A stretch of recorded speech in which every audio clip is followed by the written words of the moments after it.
Hello and welcome to Poker News. The popular TV show Dragon's Den has helped boost business in pubs thanks to poker and an ingenious idea provided by Steve Bellis. The idea was to rid pubs of boring quiz nights and give punters what they really want: poker. The business plan involved charging pubs a small fee for each player to compete against each other in the Nuts Poker League, whereby players play for points rather than cash to keep in line with current legislation. These points then get calculated, and the leading 25% of the players from all the pubs involved then compete to win money for charity. The league began with only 50 pubs. However, since Dragon's Den and the influx of £65,000 from the panel, twice as many pubs are now involved.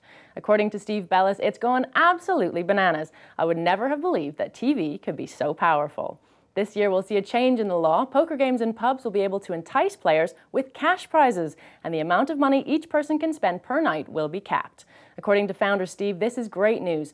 Allowing people to play small bets will mean the game will attract a lot of players who used to play online. Secretary of State for Culture Tessa Jowell is expected to set the amount of money which can be fluttered per head before September, and we say bring it on.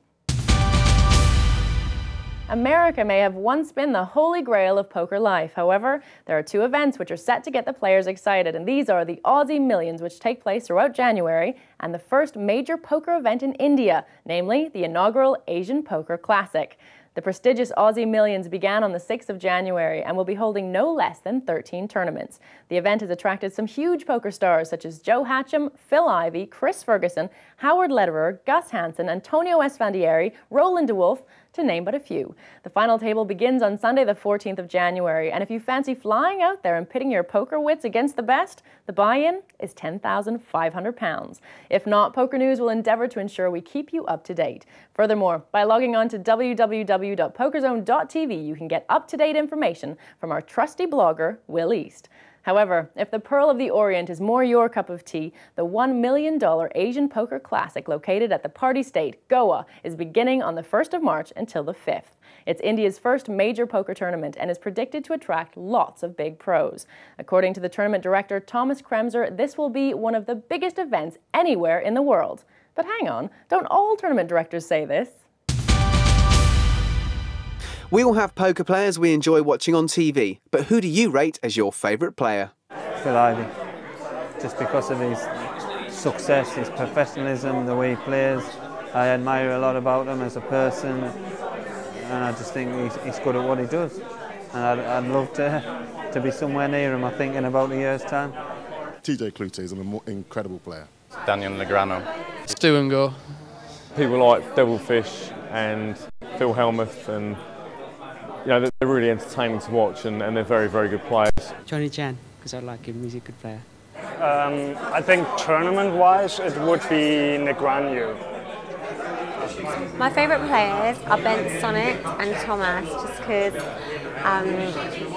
they're really nice guys, and I think they do really well, and I think they're young, up-and-coming online players. Doyle Brunson. And why? Because he's older than and even wiser than I. If you have a spare £3,370 and fancy yourself as a European poker champion, then the EPT Scandinavian Open may be of interest to you. It's attracting the likes of Isabelle Mercier, Tom McAvoy and Luca Pagano. The event is taking place at Casino Copenhagen in Copenhagen on Wednesday the 17th till Saturday the 20th of January. The game is no limit hold'em, and the winner will be grouped with the likes of previous winners in Season 3, including top British players Roland DeWolf and Victoria Corin. And finally, Bond baddie Mads Mikkelsen may have let his role go to his head recently. He was caught in a spot of bother in his home country, Denmark, after taking part in an illegal poker tournament. The game, which had no money involved and was apparently just a bit of fun, has not been well received by the local police, who've taken the matter rather seriously because a chosen venue broke licensing rules. Funnily enough, Mads had been on a roll. Just like his character Le Chiffre in the Bond film, he won this cash-free game with a pair of jacks. That's all from me. I'll see you next time.